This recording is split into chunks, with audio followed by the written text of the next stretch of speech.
Hi everyone, this is John Wen. Today is September 23rd, 2021. In today's video, I'm going to go through the research updates since my past week. Here's a Gantt chart for the past week. There are still three items I was working on. For the first item, which is a journal version paper, I didn't put too much time during the past week because I fully focused on the implementation at this moment. The implementation may contain two aspects. One is a new network workflow website integration because currently the website still not be available. We still need to some extra work to make the graphical UI specification translate to new network workflow specification. So that is one thing. My estimate progress is about 5% since the past week. And the third item is about prospector's dissertation. I spent a lot of time during the past week, um, several days, day and night. So I think the estimated progress is about 20%.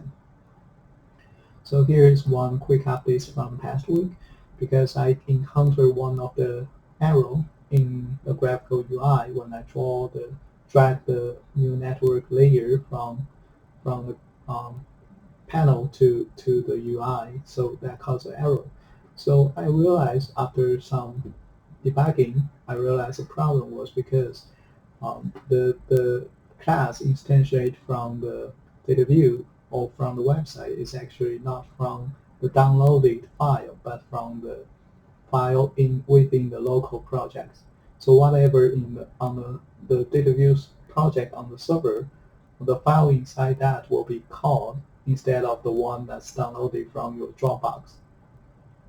So maybe the Dropbox version is only give you a name of the file, and then you're able to download from you're able to instantiate from the local version on the server. So that is one thing. So I have to keep two versions consistent. So here is one example on the linear layer. I keep a one empty constructor, and this one is solely for the website version because we only keep the inside body to let the website know how many input ports, how many output ports we have. So that's what's needed from the website. So after that, you can see we can drag the linear layer into the graphical UI. So the later work will be, I'm thinking about to find a way to put a text box inside the cell, and basically we will specify the layers specification. For example, like how many input neurons, how many output neurons for a specific layer. So that is needed, and which will be passed to the second constructor finally after we parse the tree specification to new network specification. So that is a plan for the first item. For the second one, to release a new version of data view. So currently I'm merging the code I received from Bai most recently because I think I will save some time for him if I can. So after I merge the code, I will send to Bai for testing on his newly added features after 2.2.1. I will also work on the documentation soon. Maybe after that we can work together and make it publish or release on the GitHub. And currently I have a question. So should it be proper or better to release our code after our paper gets accepted? So currently we have submitted to a paper to Big Data 2021. The decision date will be by October 27, 2021, so about a month away. So I'm asking whether it's better to release the code after the paper gets accepted. So that is one question. And the third item is about the second version of my prospectus reports. And many thanks to Dr. Lu, he sent us a very good template, which is very clear, with very clear structure and very clean item, and closely follow the template and made mine on the second version of prospector reports.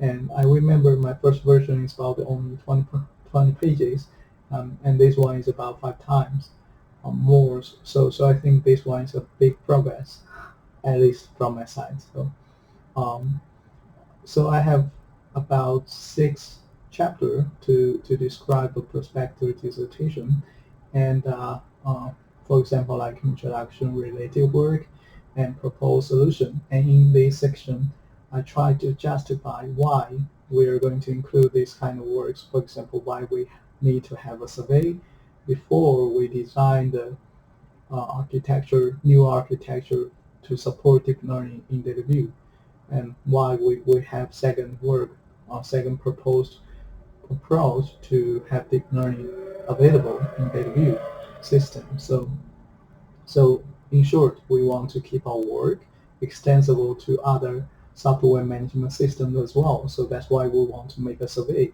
and see what is the most common implementation currently in the world or in the markets, and maybe we can make some work that's extensible to others in the future.